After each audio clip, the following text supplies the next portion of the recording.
Next topic जो है वो सरफेस टेंशन है। सरफेस टेंशन का मतलब एग्जैक्टली क्या होता है उसके बारे में अब हम लोग पढ़ रहे हैं, ठीक है। इसमें लिखा हुआ है कि ऑयल एंड वाटर जो है वो मिक्स नहीं करते हैं। वाटर तुमको तो भिगा देता है बट डक्स को भिगाता नहीं है, ठीक है। मर्क्यूरी जो है वो ग्लास को वेट नहीं करता है, लेकिन जो वाटर है वो ग्लास पे चिपक जाता है, ठीक है। ऑयल जो है वो कॉटन विक पर ऊपर की तरफ राइज करता है डिस्पाइट ऑफ ग्रेविटी, ठीक है। उसके बाद प्लांट्स हमने देखे हैं, ठीक है। प्लांट्स वगैरह में जो आपके जो स्टेम होता है, ठीक है, जो रूट्स होते हैं, रूट्स से ऊपर की तरफ stem and branches of leaves की तरफ ऊपर के डायरेक्शन अगेंस्ट द ग्रेविटी पानी और अदर मिनरल्स ऊपर जाती है, ठीक है। एंड बहुत सारे ऐसे केसेस हैं जो कि इस चीज़ से रिलेटेड है, सरफेस टेंशन से रिलेटेड है, ठीक है। Basically they are related with free surface of liquids, free surface of liquids, ठीक है। अब लिक्विड्स के पास क्या होता है कि उनके पास अपना वॉल्यूम फिक्स है, वॉल्यूम को वो चेंज नहीं कर सकते because they are highly incompressible. Liquids की बात कर रहे हैं, बट शेप फिक्स नहीं होता है। They occupy the shape of the container in which they are kept, ठीक है। Okay, all right. तो इसका मतलब क्या है, they acquire a free surface when poured in a container. जैसे कि हमने कंटेनर रखा, ठीक है। अब कंटेनर में अगर हमने पानी को डाल दिया, ठीक है, तो वो उस पर एक फ्री सरफेस आ गया। फ्री सरफेस मतलब सरफेस क्या है, ये वाला है, ये सरफेस है, ये फ्री सरफेस ऑब्जर्व हो गया है। इस पर फ्री सरफेस पे जो पानी के जो फ्लूइड के जो एटम्स वगैरह होंगे वो रहेंगे बेसिकली, ठीक है। ये कह रहा है these surfaces possess some additional energy, they possess some additional energy, and this phenomenon is known as surface tension, and it is concerned with liquids only as gases do not have free surfaces। तो ये चीज़ बहुत important है, ठीक है, कि क्या surface tension gases में भी पाया जाता है। Answer is no. Why? Because they do not have free surfaces. Why not free surfaces? Because their volume is not fixed. The volume of a gas is equal to the total container volume in which they are kept, and that should be sealed। अगर ये seal को हटाएंगे तो वो gas बाहर निकल आएगा, ठीक है, गैस बाहर निकल आएगा, वो ओपन टू एटमोसफियर हो जाएगा। तो गैस कंटेन नहीं हो पाएगा। अगर गैस को कंटेन करना है तो एक टाइट लिड से बंद करना पड़ेगा, मतलब कि उसको कोई फ्री सरफेस नहीं है गैस का, ठीक है। ज़रा सा हमने इसके लीड को खोला, ये बाहर निकल आएगा गैस। लेकिन लिक्विड का तो है।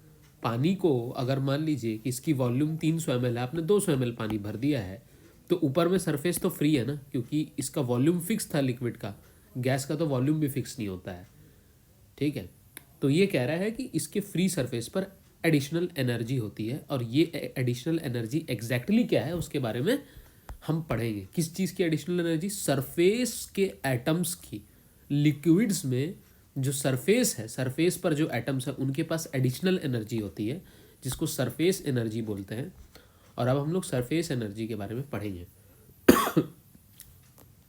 ठीक है। अब ये क्या बोलता है? पहला point, a liquid stage together because of attraction between molecules. तो बेसिकली हम लोगों ने जो गैशियस स्टेट में जो लिक्विड और फ्लूइड्स और गैसेस के बारे में जो पढ़ा था कि अट्रैक्टिव फोर्सेस होते हैं, ठीक है, जो हमने केमिस्ट्री के क्लास में किया था, London forces, dispersion forces, dipole induce dipole forces और डाइपोल डाइपोल फोर्सेस, वो सारे के सारे हाइड्रोजन बॉन्डिंग एंड ऑल उस टाइप के केसेस हमने देखे थे। तो वो सारे अट्रैक्टिव फोर्सेस थे। तो इन जनरल लिक्विड क्यों एक साथ रहता है? क्योंकि उनके एटम्स के बीच में या मॉलिक्यूल्स के बीच में फोर्स ऑफ अट्रैक्शन होता है। तो कंसिडर, इसी टाइप के फोर्सेस ऑफ अट्रैक्शन है जो मैंने बताए हैं। Consider the molecule well inside a liquid. मतलब इनसाइड अ लिक्विड का मतलब है, आप दो केसेस कंसिडर करेंगे। पहला तो ये कि यहाँ तक मान लीजिए फ्लूइड भरा हुआ है, सरफेस यहाँ तक भरा हुआ है, आप इसके बल्क में inside, not on the surface, surface पर नहीं, आप इनसाइड किसी एक मॉलिक्यूल को देखिए, मॉलिक्यूलर लेवल पे, ठीक है। अब उसको देखते हैं उसके आसपास क्या क्या है, ठीक है। The intermolecular distances are such that it is attracted to all the surrounding molecules. अब जैसे कि इस मॉलिक्यूल के आसपास कौन कौन से मॉलिक्यूल पाए जाएंगे, इस मॉलिक्यूल के आसपास इधर भी है, इधर भी है, इधर भी है, इधर भी है, इधर भी है, इधर भी है, इधर भी है और इधर भी है। अब अट्रैक्ट इसको कौन कर रहा है, ये भी कर रहा है, ये भी कर रहा है, ये भी कर रहा है, ये भी कर रहा है, ये भी कर रहा है, ये भी कर रहा है, ये भी कर रहा है, ये भी कर रहा है। नेट फोर्स आपको पता चल ही रहा होगा कि नेट फोर्स, इसको देख करके ही समझ में आ रहा होगा कि net attractive force is equal to 0। Sum of all the attractive forces is equal to 0 for this one. और उसी तरीके से जो जितने भी मॉलिक्यूल्स है जो सरफेस पर नहीं है, जो इस पर नहीं है, इसके अंदर में है, बल्क में है, उन सब के लिए नेट अट्रैक्टिव फोर्स 0 आएगा। ठीक है, net attractive force will B 0, right. This attraction results in a negative potential energy for the molecule which depends on the number and distribution of molecules around the chosen one. ठीक है, तो ये negative potential energy, attraction induces negative potential energy, मतलब कि अब इसकी जो potential energy जो थी इस बल्क के मॉलिक्यूल की या फिर सारे मॉलिक्यूल्स में इंडिविजुअली, इन अट्रैक्शंस के वजह से, due to attractions of other molecules, तो इनकी जो पोटेंशियल एनर्जी होगी, ठीक है, नेगेटिव आएगी, ये बोल रहा है। ठीक है, but the average potential energy of all the molecules is same. Overall सबका एवरेज पोटेंशियल एनर्जी जो आएगा वो सबका सेम आएगा। This is supported by the fact that take a collection of such molecules. ठीक है, देखिए अट्रैक्टिव फोर्स के वजह से उसकी कुछ नेगेटिव पोटेंशियल एनर्जी होती है, ठीक है, और ओवरऑल सबकी पोटेंशियल एनर्जी हर एक मॉलिक्यूल की ऑन एन एवरेज सेम ही आएगी, क्योंकि सब में अट्रैक्टिव फोर्स लग रहा है, मतलब सारे मॉलिक्यूल्स पर दूसरे मॉलिक्यूल्स के द्वारा अट्रैक्टिव फोर्स किया जा रहा है। ठीक है, राइट। अभी इसको कैसे हम अज्यूम करेंगे कि इनका जो एनर्जी है, जो बल्क के मॉलिक्यूल्स का जो एनर्जी है, इसका कैसे पता करते हैं। ठीक है, इसके लिए क्या करना पड़ेगा कि हमको उस बल्क को, उस मॉलिक्यूल को, इन सारे मॉलिक्यूल्स को निकाला जाएगा। We will take this out and disperse them far away from each other and then try to evaporate और vaporise them. Then the latent heat of vaporisation is quite large, it is of the order of 40 kilojoule per mole. ठीक है, तो bulk में जितने भी molecules हैं उनमें energy, उनमें कितनी एनर्जी आ रही है, 40 किलोजूल पर मोल एनर्जी चाहिए अलग से इन बल्क के मॉलिक्यूल्स को आपस में डिस्बर्स करने के लिए और वेपराइज करने के लिए। तो मतलब इनकी नेगेटिव पोटेंशियल एनर्जी बेसिकली जो थी वो 40 किलो जूल पर मोल थी, या फिर potential energy is equal to -40 kilo joule per mole. इसको बोलते हैं हम लोग लेटेंट हीट ऑफ वेपराइजेशन। ठीक है, ये इनहेरेंट पोटेंशियल एनर्जी थी उन बल्क के मॉलिक्यूल्स की। ठीक है, जिसको तो ये इनहेरेंट क्या थी, पोटेंशियल एनर्जी थी, नेगेटिव पोटेंशियल एनर्जी।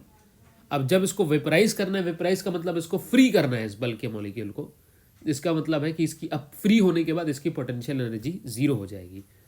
तो -40 किलो जूल पर मोल से मुझे 0 किलो जूल पर मोल करने के लिए अलग से 40 किलो जूल पर मोल का काम करना पड़ेगा। I have to do additional work और I have to give additional heat equivalent to 40 kilo joule per mole to remove the attractive force between these molecules and to vaporise them. ठीक है, तो ये तो बल्क के molecule की कहानी हो गई, जो कि इस फिगर में भी हम लोग समझ सकते हैं। ठीक है, बट अब सरफेस की बात कर रहे हैं, सरफेस में क्या हो रहा है। ठीक है, लेट अस सी कि what is happening at the surface. Let us consider a molecule near the surface. Surface पर कुछ ये है, सरफेस पर तो ऊपर में तो कोई मॉलिक्यूल नहीं है। कंटेनर भाई ये था, कंटेनर के सरफेस पर अगर मैं मॉलिक्यूल ड्रॉ करूंगा, ये ऐसे रहेगा, है कि नहीं, चिपके हुए रहेंगे, बहुत चिपके हुए नहीं भी रहेंगे, थोड़ा सा गैप रहेगा इन दोनों के, मतलब दो मॉलिक्यूल्स के बीच में, नेग्लिजिबल अमाउंट है। ठीक है, that gap will be more than that in gases and less than that is solids.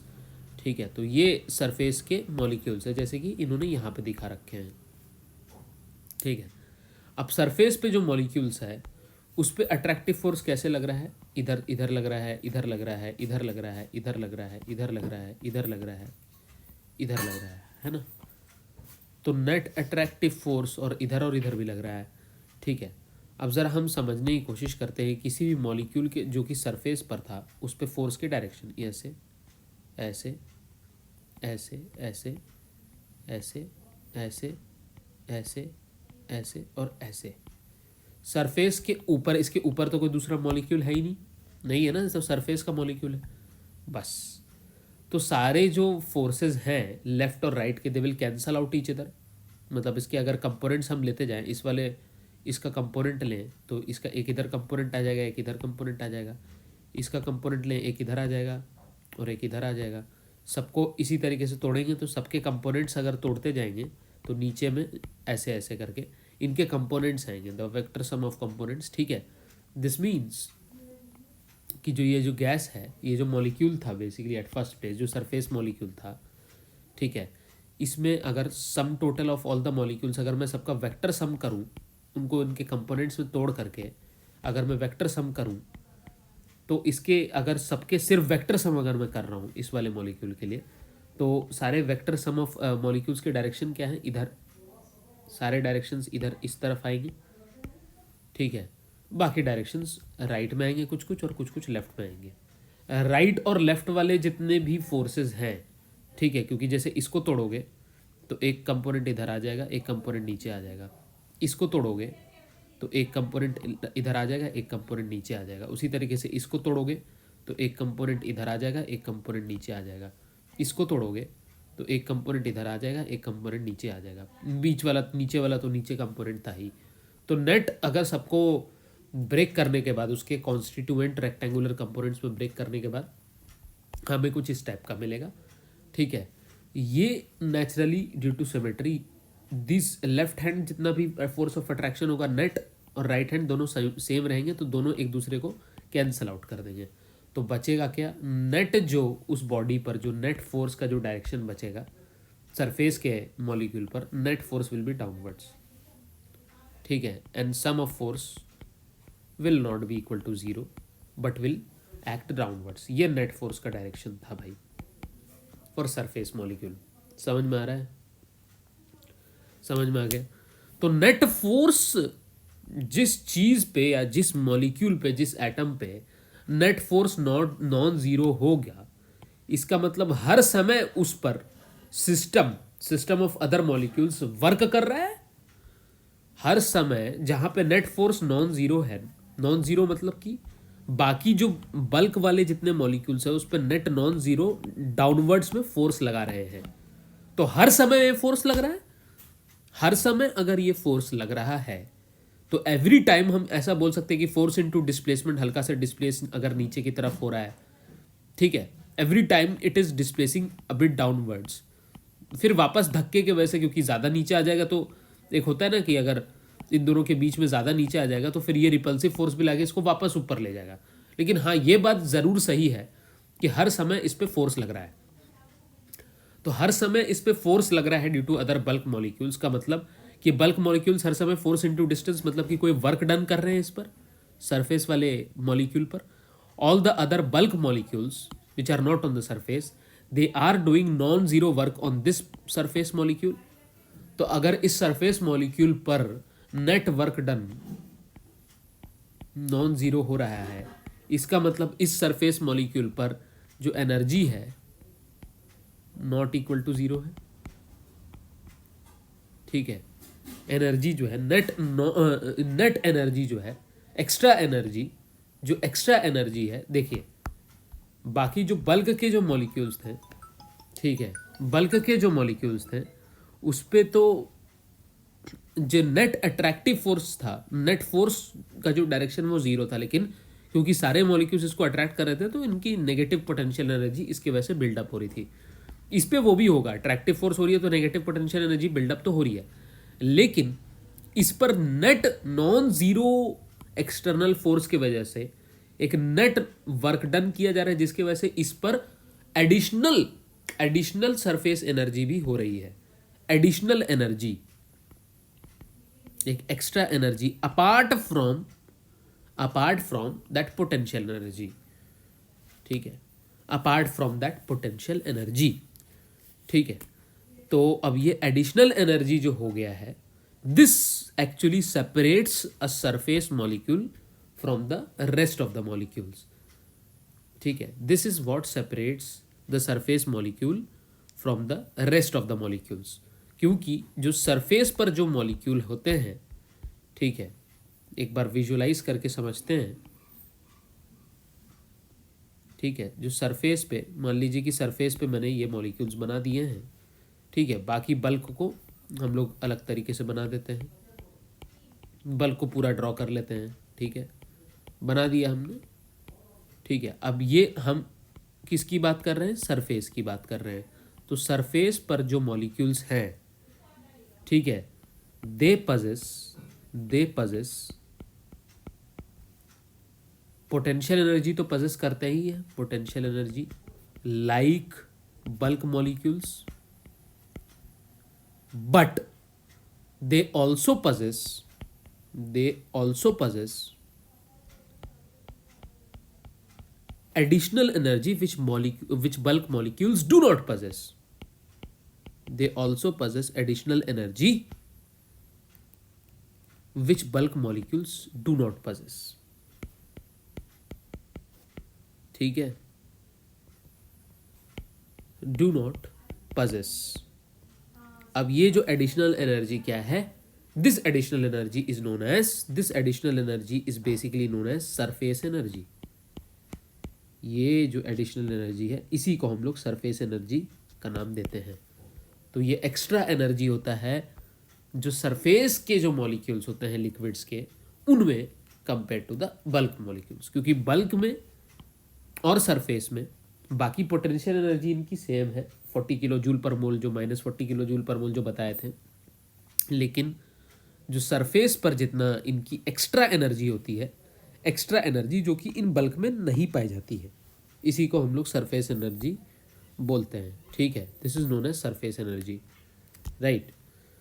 तो इसी चीज़ के बारे में इन्होंने डिस्क्राइब किया हुआ है यहाँ पे. ठीक है, let us consider a molecule near the surface. ठीक है, let us consider a molecule near the surface, only half, lower half of it is surrounded by liquid molecules. Upper half में तो कुछ है नहीं सरफेस के मॉलिक्यूल्स के लिए. There is some negative potential energy due to these, but obviously it is less than that of a molecule in a bulk, that is which is not fully inside. ठीक है, approximately it is half of the latter. Thus, the molecules on a liquid have some extra energy in comparison to the molecules in the interior. ठीक है, a liquid thus tends to have the least surface area. अब बताते हैं इसमें क्या वो बोलना चाह रहा है. ठीक है, अब समझने की कोशिश करते हैं ये बोलना क्या चाह रहा है. ये जो सरफेस का जो मॉलिक्यूल था, इस पर जो जितने अट्रैक्टिव फोर्सेस थे बाकी मॉलिक्यूल्स के लिए, वो that will be half compare to जो बल्क वाले मॉलिक्यूल्स है. क्योंकि बल्क के मॉलिक्यूल्स में ऊपर में भी मॉलिक्यूल्स है और नीचे में भी है. इस केस में तो सिर्फ नीचे वाले ही हैं. ठीक है, तो इनमें जो पोटेंशियल एनर्जी होगी, नेगेटिव पोटेंशियल एनर्जी, मान लीजिए इनमें रहेगी -(x) और इनकी पोटेंशियल एनर्जी बल्क वाले की होगी -(x/2). तो ज़्यादा किसकी हुई? इसकी हुई. क्यों? क्योंकि -(x) तो कम हो गया ना, नेगेटिव एनर्जी है ना, ये पोटेंशियल एनर्जी नेगेटिव में है. तो ज़्यादा नेगेटिव जो होगा वो कम होगा और कम नेगेटिव होगा वो ज़्यादा होगा. इसका मतलब इसकी एनर्जी सरफेस वाले की बल्क से ज़्यादा है, और जो एक्स्ट्रा एनर्जी जो है, डिफरेंस ऑफ दीज एनर्जीज, उसी को सरफेस एनर्जी बोल रहे हैं. ठीक है, अब ये क्या बोल रहा है? इस एक्स्ट्रा सरफेस एनर्जी की वजह से क्या होगा? Liquid thus tends to have least surface area which external conditions permit. ठीक है, increasing the surface area requires energy. ठीक है, क्यों इसको मतलब लीस्ट सरफेस एरिया ये क्यों ऑक्यूपाई करेगा? बिकॉज इसके पास ऊपर में एक्स्ट्रा एनर्जी था. अब कोई भी सिस्टम है, चाहे ये सरफेस का सिस्टम है, कोई भी चीज़ है, they try to get into an equilibrium state which is the state of lowest energy. हाँ, ये वी डू एग्री कि इसके पास एक्स्ट्रा एनर्जी है, लेकिन ये चाहेगा कि इस एक्स्ट्रा एनर्जी में भी जितना मिनिमम से मिनिमम में गुजारा चल सके उतना ही इसको चाहिए इक्विलिब्रियम स्टेट में रहने के लिए. बहुत एक्स्ट्रा एनर्जी, ज़्यादा एनर्जी रहेगी तो वो अनस्टेबल सिस्टम हो जाता है. इसलिए सिस्टम को स्टेबल रखने के लिए हमारे पास, चाहे वो बल्क का हो चाहे वो सरफेस का हो, वो हमेशा it will tend to have least energy. अब वो सरफेस पर क्योंकि एक्स्ट्रा सरफेस एनर्जी भी था, तब उस एक्स्ट्रा सरफेस एनर्जी को मिनिमम करने के लिए क्या करना होगा, इसके एरिया को छोटा होना होगा। It tries to occupies least surface area so that its that additional surface energy is minimum। ठीक है, so the molecules at the surface tend to occupy least surface area so that they attain a state of equilibrium in which the extra energy, the additional energy which is the surface energy, that is minimum, वो हमेशा कोशिश कर रहे हैं कि minimum to minimum ही रहे। ठीक है, इसीलिए वो एक्स्ट्रा वो लीस्ट सरफेस एरिया प्रेफर करेगा। ठीक है, क्योंकि अब मान लीजिए कि लीस्ट पॉसिबल सरफेस एरिया इतना है, ठीक है, तो वो इतने ही में रहेंगे सारे के सारे जितने भी मॉलिक्यूल्स है सरफेस वाले। ठीक है, इसी की वजह से सरफेस टेंशन होता है। ठीक है, अगर आप इसके सरफेस एरिया को बढ़ाने की कोशिश करेंगे तो क्या होगा, this will require additional energy. आपको अलग से एनर्जी देना पड़ेगा इस सिस्टम में, ताकि इसके सरफेस के मॉलिक्यूल्स को एडिशनल एनर्जी मिले, जो कि इस एडिशनल एनर्जी को एडिशनल सरफेस एनर्जी में कन्वर्ट करेगा और इसका सरफेस एरिया बढ़ जाएगा। ठीक है, this is what is actually happening. I hope that this is clear. ठीक है, most surface phenomenon can be understood in terms of this fact. What is the energy required for having a molecule at the surface? As mentioned above, roughly it is half of the energy required to remove it entirely from the liquid, that is half the heat of evaporation। ठीक है, ये molecule को surface पर रखने के लिए कितनी energy चाहिए, कितनी एनर्जी चाहिए मॉलिक्यूल को सरफेस पर रखने के लिए, कितनी नेगेटिव पोटेंशियल एनर्जी उसको चाहिए, ऑब्वियसली हाफ चाहिए जितना बल्क वाले को रखने के लिए चाहिए। ये वही कह रहा था। No finally what is a surface? Surface का मतलब क्या होता है? Since a liquid consist of molecules moving about, these can not be perfectly sharp surface.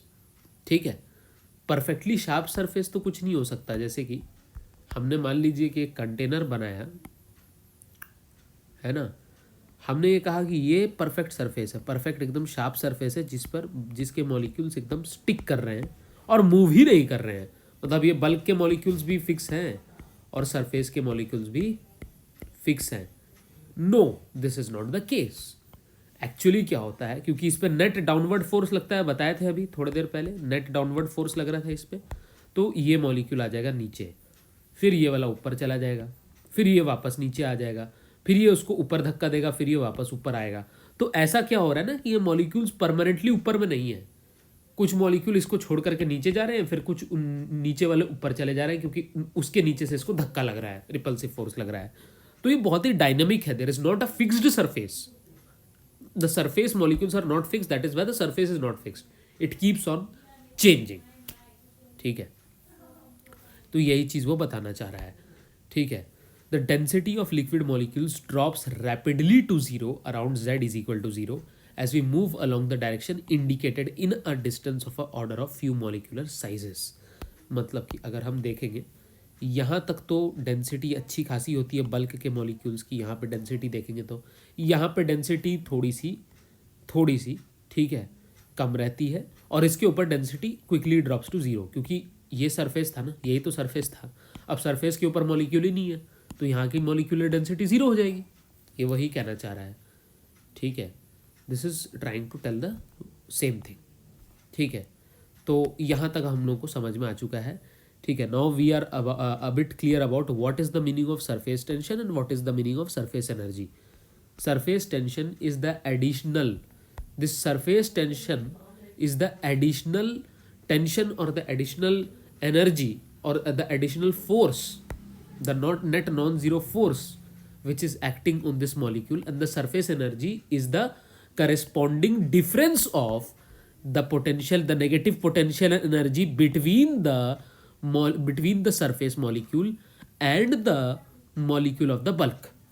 मतलब इसकी अगर पोटेंशियल एनर्जी -x है और इसकी -x/2 है, क्योंकि ये किस किस से घिरा हुआ है, this is being surrounded by half of the molecules compare to this. इसमें ऊपर में भी है, नीचे में भी है, इसमें सिर्फ नीचे में है। तो जो डिफरेंस ऑफ पोटेंशियल एनर्जी है, the difference of potential energy delta PE is -x/2 minus of -x which is equal to x/2.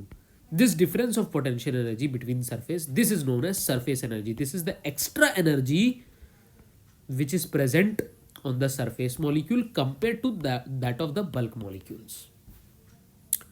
तो सरफेस एनर्जी और सरफेस टेंशन हमें क्लियर हो चुका है, ठीक है। अब इसका मैथमेटिकल भी कंसेप्ट हम लोग डिस्कस करेंगे कि ये सरफेस टेंशन और सरफेस एनर्जी का मैथमेटिकल डिस्क्रिप्शन एग्जैक्टली कैसा है, ठीक है। लेट्स सी कि एग्जैक्टली ये कैसा है। As we have discussed, an extra energy is associated with the surface of liquids. Surface पर एक्स्ट्रा एनर्जी होता है, ठीक है, राइट। तो अब इसके बाद क्या है, the creation of more surface. जैसे कि बताया था कि अगर सरफेस को बढ़ाना है तो आपको और एनर्जी देने की ज़रूरत है सिस्टम में, ठीक है। अगर आपको इसकी एरिया को बढ़ाना है, सरफेस एरिया को, जैसे कि इतने से इतना करना है, थोड़ा सा ये सरफेस एरिया बढ़ गया है, तो उसके लिए क्या करना पड़ता है, सरफेस एरिया को बढ़ाने के लिए हम लोगों को एक्स्ट्रा एनर्जी बाहर से सिस्टम में देनी पड़ती है। तो वो जो एक्स्ट्रा एनर्जी जिस भी मीन्स में हम लोग देंगे, that will convert into the additional surface energy. पहले सरफेस एनर्जी इसकी मान लो S1 था, अब इसकी surface energy S1 plus delta S हो जाएगा, ठीक है। वो एडिशनल एनर्जी आया कहाँ से, हमने बाहर से सिस्टम में दिया ना, वो आया। इसके वजह से इस पूरे मॉलिक्यूल का, इस पूरे लिक्विड का सरफेस एरिया जो है वो बढ़ गया, ठीक है। टू अप्रिशिएट दिस कंसिडर अब ये बोल रहा है, the creation of more surface keeping other things like volume fix requires additional energy. To appreciate this consider a horizontal liquid film ending in a bar free to slide over parallel guides, ठीक है। अब ये इस type से दिखा रहा है, suppose that we move the bar by a small distance d, by a small distance d, ठीक है। हल्का सा हमने डिस्टेंस डी से बार को मूव कर दिया। Since the area of the surface increases, अभी देख रहे हो, पहले मान लो कि इसकी लेंथ L है और इसका कुछ x है, तो Lx था, अब ये कितना हो जाएगा, Lx प्लस डी हो जाएगा, ठीक है, Lx प्लस डी हो जाएगा। तो इसका मतलब अब इसका एरिया तो बढ़ गया। पहले मान लो इसको x डिस्टेंस बोल लो, तो इसका एरिया कितना था, पहले इसका एरिया था L इंटू एक्स। अब इसका टोटल ये x है और ये d है, तो ये टोटल डिस्टेंस कितना हो जाएगा, x प्लस डी, और लेंथ L ही है, तो अब एरिया कितना हो जाएगा इसका, अब एरिया हो जाएगा L into x plus D. इसका मतलब Lx प्लस LD। तो एक्स्ट्रा एरिया कितना हुआ, एक्स्ट्रा एरिया कितना हुआ, L इंटू डी। ये एक्स्ट्रा एरिया बढ़ गया, इतना ही एक्स्ट्रा एरिया बढ़ा, right. Since the area of the surface increases the system has more energy. क्यों, क्योंकि बाहर से आपने सिस्टम को वर्क दिया, उसके एरिया को इंक्रीज किया, तो वो जो बाहर से जो एनर्जी आपने अप्लाई किया वो सिस्टम में जा चुका है, अब सिस्टम का सरफेस एनर्जी बढ़ चुका है, ठीक है। This means that some work has been done against an internal force. Internal force मतलब, internal force is the force जो कि हम अभी तक बात कर रहे थे, ये वाला फोर्स। कौन सा फोर्स, मैं अभी दिखा देता हूँ। ये वाला जो सरफेस पे जो हम लोग फोर्स जो लगाते थे, ठीक है, अगर आप देख पा रहे हो, ये वाला जो नेट फोर्स जो आ रहा था इस पर, ठीक है, नेट फोर्स का डायरेक्शन नीचे की तरफ था, ठीक है, नेट फोर्स का डायरेक्शन नीचे की तरफ था, तो नेट नॉन ज़ीरो फोर्स था, ठीक है। तो ये क्या था, ये जो अट्रैक्टिव फोर्स था between for this surface molecule का जो नेट अट्रैक्टिव फोर्स जो आ रहा था by all other bottom bulk molecules, ठीक है, यही इंटरनल फोर्स था। तो इस इंटरनल फोर्स के अगेंस्ट वर्क किया गया है, क्योंकि इसके वजह से क्या होता है, सरफेस एनर्जी आती है।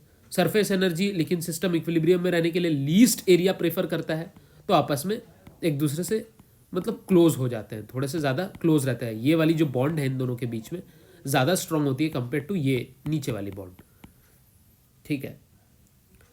तो अगर आपने इसकी एरिया को बढ़ा दिया है, आपने बाहर से एनर्जी लगाई है, इसका मतलब आपने इंटरनल जो अट्रैक्टिव फोर्स था उसके अगेंस्ट काम करके आपने एरिया को बढ़ाया है, ठीक है। ये वाली कुछ कंसेप्ट है, ठीक है। अब आगे देखते हैं, let this internal force be F, so work done by applied forces F into d. ठीक है, मान लो कि जो इंटरनल फोर्स था एफ था, उसके अगेंस्ट मैंने काम किया है F, opposite to the internal force. ठीक है, फोर्स एक्सटर्नल फोर्स जो है वो इंटरनल फोर्स के बराबर है, इतना ही काम करना पड़ेगा तभी एरिया, तभी इसका सरफेस एरिया बढ़ेगा। एफ इस डायरेक्शन में अलग से हमने लगाया सिस्टम पे, इस लिक्विड सिस्टम पे। डिस्टेंस कितना हुआ, एक्स डी डिस्टेंस हुआ, तो F into D is the work done, work done by the applied forces F into d. ठीक है, अब ये वर्क डन जितना आपने किया है, मतलब आपने इतना वर्क डन किया एफ इंटू डी, तो अगर आपने वर्क किसी चीज पर किया है तो उस चीज की, उस सिस्टम की एनर्जी बढ़ गई होगी। तो यही जो वर्क डन है उसके वजह से जो एनर्जी एडिशनल जो बढ़ी है, वही additional increase in surface energy है। So by the conservation of energy, this is stored as additional energy in the film. If the surface energy of the film is S per unit area, the extra area जो कि हुआ है is 2dl। अब ये extra area 2dl हुआ कैसे, उसके बारे में हम जरा समझते हैं। ठीक है, लिक्विड फिल्म तुम्हारा ऐसा था। ठीक है, ठीक है, थोड़ा सा डिस्टेंस इतना बढ़ गया, ये कितना बढ़ा, यहाँ से डी डिस्टेंस। ठीक है, इतना ये डी डिस्टेंस बढ़ गया और ये लेंथ तो एल था, तो तुम तो ये बोलोगे कि एरिया जो बढ़ा है वो सिर्फ एल डी बढ़ा है। तो 2 टाइम्स एल डी क्यों बढ़ा, क्योंकि यार ये तो सरफेस है ना, तो एक सरफेस के या एक पेज के 2 साइड्स होते हैं कि नहीं, एक पेज के 2 साइड्स होते हैं कि नहीं, एक ऊपर वाला साइड और एक नीचे वाला साइड। तो जो ऊपर वाला जो सरफेस है उसका एरिया कितना बढ़ा, एल डी। नीचे वाला सरफेस है उसका कितना एरिया बढ़ा, एल डी। दोनों सिमेट्रिकली बढ़ा, तो टोटल कितना सरफेस बढ़ गया, टोटल ऊपर और नीचे के प्लेन्स को देख लेंगे तो। ठीक है, 2LD basically consist of 2 things, ऊपर के सरफेस का एरिया कितना बढ़ा, LD, और नीचे के सरफेस का LD एरिया बढ़ गया। तो दोनों को हम, क्योंकि एक जो प्लेन होता है, जैसे पेज है, मान लीजिए कि ये पेज है, तो इसके 2 साइड्स होते हैं ना, एक नीचे वाला और एक ऊपर वाला। तो ऊपर में भी अगर मान लो कि ऊपर से LD बढ़ा और नीचे वाले साइड का भी तो LD बढ़ा, तो दोनों का जो ओवरऑल जो इंक्रीज कितना हुआ, ऊपर और नीचे को अगर मैं कंसिडर करूंगा तो दोनों का कितना इंक्रीज हुआ, 2LD हो गया। ठीक है, तो S को हमने क्या लिया था, surface energy per unit area. ठीक है, ये S था, this is the increase in surface energy per unit area. तो इंक्रीज इन एरिया कितना था, 2LD। तो total increase in surface energy क्या हो गया, S into 2LD per unit area surface energy into the increase in area, S into 2LD। Right, absolutely.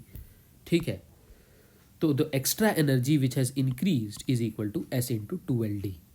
ठीक है, अब law of conservation of energy, extra energy आया कहाँ से, क्योंकि वर्क डन हुआ था, F इंटू डी डिस्टेंस। तो जितना आपने बाहर के सिस्टम ने इस सिस्टम पे वर्क डन किया, तो उसने इस एडिशनल वर्क डन की वजह से इसकी सरफेस एनर्जी बढ़ा दी। So the additional work done is equal to increase in surface energy. Additional work done is F into D and the increase in surface energy जो कि हमने देखा था S इंटू 2DL। ठीक है, S इंटू 2DL समझ में आ गया। तो D और D कैंसिल हो गया कि नहीं, तो ये जो सरफेस एनर्जी आ गया, this is equal to force upon 2L, ये आ गया कि नहीं। This surface energy is equal to F upon 2L। अगर हम देखेंगे तो this S is equal to F upon 2L। This is the basically surface energy increase. ठीक है, तो इसको ही सरफेस टेंशन भी बोलते हैं और इसको भी surface energy per unit. S क्या था basically, surface energy per unit area. S क्या था, S is the surface energy of the film is S पर यूनिट एरिया। तो S क्या है basically, S is 2 things, S is F upon 2L। ठीक है, so it is basically force per unit length, ये force per unit length भी है, और ये क्या है, एनर्जी पर यूनिट एरिया भी था। This is surface energy per unit area, दोनों एक ही है। ठीक है, जो surface energy per unit area या फिर additional force per unit length जो है, इसी का नाम है surface tension. Surface tension, I hope so it is completely clear. Surface tension is nothing but surface energy per unit area. ठीक है, surface energy total, surface energy, total surface energy कितना है, total surface energy, surface energy total कितना था, S into two D L, S into two D L, ये total surface energy था। अब surface energy per unit area कितना हो गया, ये S हो गया। फोर्स पर यूनिट लेंथ कितना हो गया, F, टोटल फोर्स F था और पर unit length F/2L, force per unit length हो गया। तो फोर्स पर यूनिट लेंथ है S, surface energy total S into two D L था, surface energy per unit area है S। तो ये surface energy per unit area या फिर फोर्स पर यूनिट लेंथ को हम लोग सरफेस टेंशन बुलाते हैं। This is known as surface tension, this is the surface tension. I hope so this is clear. Surface tension is absolutely clear to us. what is the exact meaning of surface tension would be clear to us completely, right? तो ये वही चीज़ है, ये यही कह रहा है कि the quantity S in the is the magnitude of surface tension। ठीक है, the quantity S is the magnitude of surface tension, it is equal to the surface energy per unit area of the liquid interface, it is also equal to the force per unit length exerted by the fluid on the movable bar। ठीक है, ये दोनों चीज़ें हैं कि नहीं, ये दोनों चीज़ें हैं कि नहीं, ठीक है, ये दोनों चीज़ें हो गई, राइट। तो एक S जो है, ये दोनों है, S इज इक्वल टू, जो मैंने बोला ना फोर्स पर यूनिट लेंथ भी है, it is equal to the force per unit length. ये surface energy per unit area भी है, it is equal to surface energy per unit area, surface energy per unit area, ठीक है, of the liquid interface or the force per unit length exerted by the fluid on the movable bar। force per unit length, force तो इतना अपन ने लगाया है, और per unit length F/2L जो लिए थे हम लोग, राइट। तो यही है surface tension and this is the most important thing. Surface tension अब कोई नहीं भूलेगा। तो सरफेस टेंशन का डायमेंशन क्या है, फोर्स पर यूनिट लेंथ होता है। Surface tension is not the force, it is force per unit length, F/2L होता है। Surface tension is not energy, it is energy per unit area. ठीक है, either you call it force per unit length और you call it surface energy per unit area. This is the meaning of S which is the surface tension, right. ठीक है, अब इसके बाद ना कुछ कुछ ऑब्जर्वेशंस भी हैं, जैसे कि इन्होंने कुछ कुछ चीज़ें ऑब्जर्व करी है। ठीक है, there are some kind of observations that is going on, अभी तक जो हमने पढ़ा है। So far we have talked about the surface of one liquid. ठीक है, लेकिन सिर्फ एक लिक्विड के सरफेस तो होता नहीं है, क्योंकि जब लिक्विड जो है, जब वो कांटेक्ट में आता है दूसरे लिक्विड से, या फिर गैस के कांटेक्ट में आता है, एयर के कांटेक्ट में आता है, किसी सॉलिड सरफेस के कांटेक्ट में आता है, तो उसके भी मॉलिक्यूल्स होंगे। So more generally we need to consider fluid surface in contact with other fluids और सॉलिड सरफेसेस। ठीक है, the surface energy in that case depends on the materials on both the sides of the surface. ठीक है, मतलब कि हम अभी तक तो सिर्फ एक फ्लूइड की ही बात कर रहे थे, लेकिन एक फ्लूइड जो है वो दूसरे फ्लूइड मॉलिक्यूल से, दूसरे सॉलिड मॉलिक्यूल से, दूसरे एयर मॉलिक्यूल्स के कांटेक्ट में हो सकता है। तब उस केस में जो सरफेस एनर्जी का जो कैलकुलेशन होगा, उस केस में ना केवल खुद के फ्लूइड के बल्क मॉलिक्यूल्स पर डिपेंड करेगा, but it will also depend on the surface molecules of other gas or that solid or other things which are in contact with that liquid। ठीक है, for example, if the molecules of the materials attract each other, surface energy is reduced, while if they repel each other, surface energy is increased। बस यही एक फंडा simple सा है जो हमें याद रखना है। सिंपल सा फंडा, अगर मॉलिक्यूल्स जो है, जो लिक्विड का मॉलिक्यूल है, ठीक है, उसको अगर दूसरा फ्लूइड जिसके वो कांटेक्ट में है, फिर दूसरा सॉलिड जिसके वो कांटेक्ट में है, फिर दूसरा एयर जिसके वो कांटेक्ट में है, अगर उसके सरफेस के मॉलिक्यूल्स इसको अट्रैक्ट करने हैं, तो इनकी surface energy, net surface energy बढ़ जाएगी। अगर वो इसको रिपेल कर रहे हैं तो नेट सरफेस एनर्जी घट जाएगी। तो नेट सरफेस एनर्जी सिर्फ, this not only depends upon the attractive force between the bulk molecules and the fluid molecule at surface, but now it will also depend upon the attractive force of between this and the other and the other molecules of other fluid or other gas or other solid which is in contact with this liquid. तो जो other molecules का जो force of attraction है, जो force अगर वो attractive nature का है तो इसकी सरफेस एनर्जी को बढ़ा देगा, अगर वो रिपल्सिव नेचर का है तो इसके नेट सरफेस एनर्जी को ये घटा देगा। ये ठीक है। तो मतलब अब सिर्फ इन्हीं के फ्लूइड के बल्क मॉलिक्यूल्स पे के अट्रैक्टिव फोर्स पे डिपेंड नहीं करेगा, this will also be attracted और repulsed by other fluid which is in contact with this fluid. ठीक है, ये बोल रहा है ये। ठीक है, राइट, समझ में आ गया हो गया बात। ठीक है, अब यहाँ तक तो हम लोग को क्लियर हो गया है। ठीक है, चलिए यहाँ तक तो क्लियर हो चुका है। तो the most appropriately surface energy is the energy of the interface between the two materials and depends on both of them. ठीक है, तो बेसिकली हम ऐसा बोल सकते हैं कि सरफेस एनर्जी क्या है, जैसे कि मान लीजिए कि एक लिक्विड है, जो लिक्विड है वो सॉलिड के कांटेक्ट में आ गया।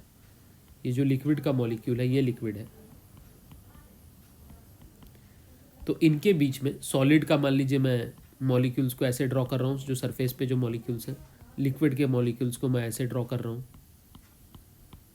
ठीक है, तो इनके बीच में जो अट्रैक्टिव या रिपल्सिव फोर्सेस हैं, ठीक है, वो बेसिकली डिसाइड करेंगे, दे विल बेसिकली डिसाइड।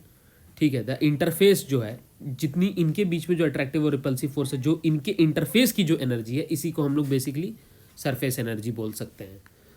ठीक है, it is basically surface energy is the energy of the interface. The interface is this, इस इंटरफेस की कितनी एनर्जी है वो सरफेस एनर्जी कहलाएगी। ठीक है, बिटवीन द टू मटेरियल्स, ये एक मटेरियल है लिक्विड, दूसरा है ये सॉलिड। ठीक है, we make the following observations from the above. Surface tension is force per unit length और surface energy per unit area acting in the plane of the interface between the plane of the liquid and any other. तो किस पे act कर रहा है? It acts on this interface, on the plane of the interface. जो interface है इसका जो भी प्लेन होगा उस पर काम कर रहा है। Interface between the one liquid and other liquid, interface between this liquid and solid, interface between this liquid or gas or whatever, between two different entities। ठीक है, between two different entities basically, right, clear। अब आगे देखते हैं। ठीक है, अब आगे देखते हैं, right। ठीक है, तो उसके बाद फिर क्या है? It is also the extra energy the molecules at the interface have compare to the molecules of the bulk और द इंटीरियर। ठीक है, तो ईजी है। दूसरा observation, at any point of the interface besides the boundary we can draw a line and imagine equal and opposite surface tension forces acting per unit length of the line acting perpendicular to the line in the plane of the interface। इसका मतलब क्या है? ठीक है, इसका मतलब क्या है बेसिकली कि अगर मतलब कि कोई बाउंड्री पर, ठीक है, eight any point of the interface besides the boundary, interface पे अगर हम देखेंगे, जो कि इंटरफेस जैसे कि ये वाला था, ठीक है, बिसाइड्स द बाउंड्री, अगर हम कोई भी लाइन ड्रॉ करें, we draw a line and imagine equal and opposite surface tensions. मतलब हम कहीं भी, मान लो ये सरफेस है, इस पर एक लाइन ड्रॉ करेंगे, इक्वल, इस पर क्या होगा, यहाँ पे जैसे एक लाइन हमने ड्रॉ किया, इस पर इक्वल एंड अपोजिट फोर्सेज लग रहे होंगे, इक्वल एंड अपोजिट फोर्सेज लग रहे होंगे। ठीक है, ये क्या है? These are force of attraction between other molecules, between one molecule and other molecules at the surface. Surface पे जितना फोर्स ऑफ अट्रैक्शन है वो फोर्स है दिस एफ, और ये फोर्स पर यूनिट लेंथ क्या है? सरफेस एनर्जी है, सॉरी एस है, surface tension, force per unit length. ठीक है, to be more specific, imagine a line of atoms और molecules at the surface. The atoms to the left pull the line towards them, those to the right pull it towards them. This line of atoms is in equilibrium under tension. The line really marks the end of the interface, as in figure 16.a and b and 2 there is the force s per unit length acting inwards। ठीक है, ये वही कह रहा है कि जैसे boundary है, ठीक है, इन दोनों केसेस में जैसे बाउंड्री है, ठीक है, अब ये क्या कर रहा है? बाउंड्री पर जो इंटरफेस है, यही बाउंड्री, यही इंटरफेस है, ठीक है, इस पे जितने भी फोर्स लग रहा है इधर इधर इधर इधर, ठीक है, तो बेसिकली इस लाइन के अलोंग जो अट्रैक्टिव फोर्सेस लग रहे हैं इस वाले मॉलिक्यूल पे इधर लग रहा है और इधर लग रहा है, ठीक है। जो इसके लेफ्ट में वो लेफ्ट की तरफ फोर्स लगा रहा है, जो इसके राइट वाला है वो राइट की तरफ अट्रैक्टिव फोर्स लगा रहा है। ये वो बेसिकली ये बात कर रहा है। तो ये सारे फोर्सेस का जो नेट फोर्स का जो कॉम्बिनेशन हो जाएगा, नेट फोर्स जो कि नीचे की तरफ, नेट फोर्स का डायरेक्शन क्या था, नीचे की तरफ था, तो यही जो नेट फोर्स का जो डायरेक्शन है पर यूनिट लेंथ, इसी को सरफेस टेंशन बोलते हैं हम लोग। ऐसा ये बोल रहा है बेसिकली, ठीक है। Now table 10.3 gives the surface tension of various liquids. The surface tension, the value of surface tension depends on temperature. Like viscosity, the surface tension of a liquid usually falls with temperature. ठीक है, अब इसमें एक बहुत important चीज़ हमें पता चली है, ठीक है। विस्कोसिटी की तरह, जैसे विस्कोसिटी जो हमने पिछली बार पढ़ा था, सरफेस टेंशन भी जो होती है लिक्विड की, this also falls with temperature. Surface tension, आपने टेम्परेचर को घटाया तो सरफेस टेंशन, जैसे आपने टेम्परेचर को बेसिकली बढ़ाया, ठीक है, तो सरफेस टेंशन घट जाती है, ये ऐसा कह रहा है। It falls with increase of temperature, ठीक है। और एक टेबल ये वाला दिया गया है जिसमें सरफेस टेंशन दिया गया है।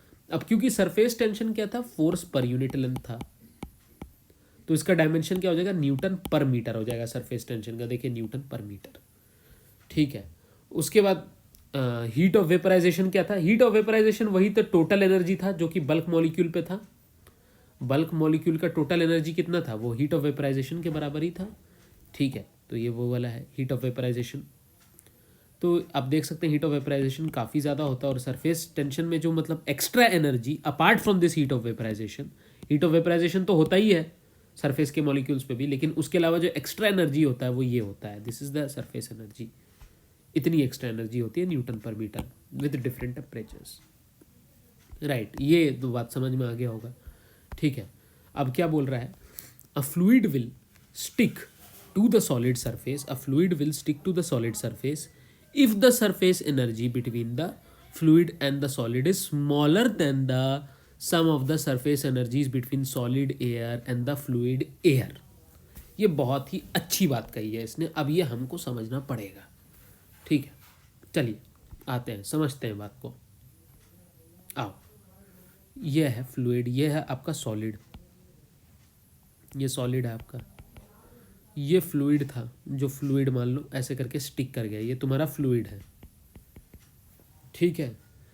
तो ये कह रहा है कि a fluid will stick to the solid surface. अब इसको स्टिक करना है, अगर फ्लूइड को स्टिक कराना है, कब करेगा, if the surface energy between fluid and the solid. तो surface energy between fluid and solid का डायरेक्शन मान लो ऐसा है, this is the surface energy between solid and fluid, solid and fluid, SSL लिख लो, सॉलिड एंड फ्लूइड को liquid लिख लो, लिक्विड लिख लो, ठीक है, SSL। This should be greater than the sum of the surface energies between solid air and fluid air. तो फ्लूइड एयर का सरफेस एनर्जी मान लो, फ्लूइड और एयर का तो ये वाला है इंटरफेस, तो इसका सरफेस एनर्जी का डायरेक्शन मान लो ऐसे ले लो, ठीक है। तो ये हो जाएगा तुम्हारा लिक्विड एयर का इंटरफेस, ठीक है, लिक्विड एयर का इंटरफेस, राइट, लिक्विड एयर का इंटरफेस। ये तुम्हारा उल्टा डायरेक्शन मैंने शायद ले लिया है, ठीक है, जस्ट वेट। ये तुम्हारा जो डायरेक्शन है ये वाला, क्योंकि यहाँ पे ये तुम्हारा लिक्विड था, ये तुम्हारा सॉलिड था, और इसी के अलोंग लेफ्ट साइड में अपन ने ये बना लिया है। तो ये जो हो जाएगा, ये जो हो जाएगा, this will be surface tension of liquid and solid, this direction. क्योंकि अब देखो एयर इधर एयर है और ये फ्लूइड है तुम्हारा ये वाला, तो इसके जो टेंजेंट पर जो तुम्हारा डायरेक्शन आ जाएगा, ये तुम्हारा बेसिकली ये सरफेस है, ये इंटरफेस है दोनों का, फ्लूइड का और एयर का। तो ये तुम्हारा लिक्विड एयर या फिर फ्लूइड एयर का डायरेक्शन टेंजेंट के अलोंग इसका सरफेस टेंशन हो जाएगा, ठीक है। अब बचा क्या, सॉलिड और एयर। सॉलिड तो बेटा ये है सॉलिड पूरा, ये तो पूरा सॉलिड है, और एयर इधर है, ये सारा एयर है, ठीक है। ये सिर्फ इतना छोटा सा पार्ट लिक्विड है, ये छोटा सा पार्ट सॉलिड है, बाकी सब एयर है। तो सॉलिड एयर का डायरेक्शन अपन ऐसे दे सकते हैं, ठीक है, surface tension of solid and air, ठीक है। तो ये कह रहा है कि अगर surface tension between liquid and solid, surface tension between solid and liquid, this is greater than sum of the surface tension between liquid and air and solid and air, ठीक है, sum of the surface energies between solid air and liquid air, तब क्या हो जाएगा, then liquid will stick to the solid, liquid will stick to the solid, ऐसा बोल रहा है यार ये, ठीक है। This is what it is trying to tell, this is what it is exactly trying to tell, right, ऐसा ही है यार, ठीक है। It can be directly measured experimentally as schematically shown in the figure 10.18, 10.18 देखो जरा, अब देखते हैं ये क्या बोल रहा है। एक फ्लैट वर्टिकल ग्लास प्लेट ले लिया है, below which a vessel of some liquid is kept, एक ग्लास प्लेट है ये वाला, इसके नीचे कंटेनर रख दिया है जिसमें कि पानी है, कोई फ्लूइड है, जैसे कि पानी समझ लो, कुछ भी समझ लो, ठीक है। It forms one arm of the balance, अब ये वेट बैलेंस बना दिया है, ये तो वेट बैलेंस है, इसका वन आर्म ये हो गया, ग्लास प्लेट इधर है, ये जो सॉलिड है ग्लास प्लेट, ये यहाँ पे एयर है सब जगह, और ये तुम्हारा लिक्विड है। Right side of the balance इसमें कुछ वेट्स रखेंगे हम लोग, ठीक है।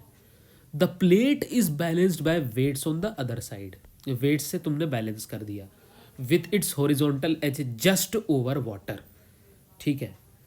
The plates are wet by these are the plate is balanced by weights on the other side with its horizontal edge just above the surface, यहाँ पर देखो just above surface of water है ना।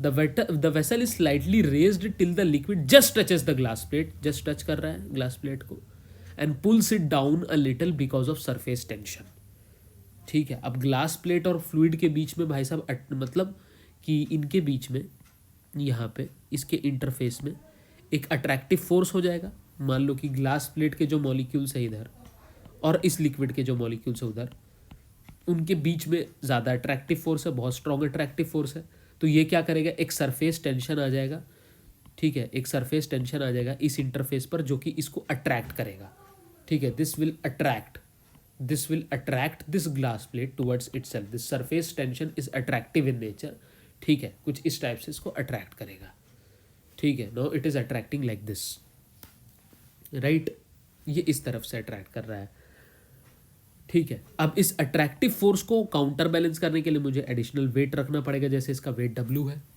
ठीक है। तो यही जो फोर्स है, this additional force is equal to W, ठीक है, ये वही चीज बता रहा है, ठीक है, W, ठीक है। अब ये सरफेस टेंशन कितना है इसमें, तो सरफेस टेंशन क्या होता है, F/2L बताए थे, क्योंकि यार ग्लास प्लेट के सरफेस के दो साइड्स हो सकते हैं, ठीक है, ग्लास प्लेट के सरफेस के दो साइड्स हो सकते हैं, एक साइड ऊपर वाला साइड है, जैसे ग्लास प्लेट का सरफेस ऐसे समझ लो, तो एक ऊपर वाला साइड होगा, एक नीचे वाला साइड होगा। अगर ये लेंथ L है तो फोर्स पर यूनिट लेंथ ऊपर वाला लेंगे और नीचे वाला लेंगे, तो F/2L लेते हैं अपन, मतलब कि W/2L लेंगे, तो यही फोर्स पर यूनिट लेंथ क्या होता है, यही तो सरफेस टेंशन था, F/2L को ही तो अपन सरफेस टेंशन बोलते थे। तो वेट क्या था, बेसिकली mg है, तो mg/2L जो है इसका सरफेस टेंशन हो जाएगा, और सरफेस टेंशन का जो डायरेक्शन, जो फोर्स का डायरेक्शन है वो नीचे की तरफ रहेगा, ठीक है। ये इसको अट्रैक्ट करेगा बेसिकली, ठीक है, इसको ये अट्रैक्ट कर रहा है, तो इसको काउंटर बैलेंस करने के लिए यहाँ पे अपन ने फोर्स लगा दिया है, ठीक है। तो ये फोर्स इसको ऊपर की तरफ पुल करने की कोशिश करेगा, क्योंकि ये वेट इसको नीचे की तरफ पुश करेगा तो ये इसको ऊपर की तरफ पुल करेगा, लेकिन इसी को काउंटर बैलेंस कर रहा है ये वाला force, this force of attraction between solid and between this liquid and glass, solid and liquid, ठीक है। और यही force of attraction per unit length F/2L, यही तो सरफेस टेंशन था, दिस वॉज SSL, यही SSL है। Liquid air basically liquid glass देना चाहिए था इसको, ठीक है। Then the surface tension of liquid air interface, ये बेसिकली इन्होंने कुछ इसको मतलब कि बैलेंस कराया है इसको, ठीक है। अब ये एग्जैक्टली M क्या है, M is the extra mass and L is the length of the plate as.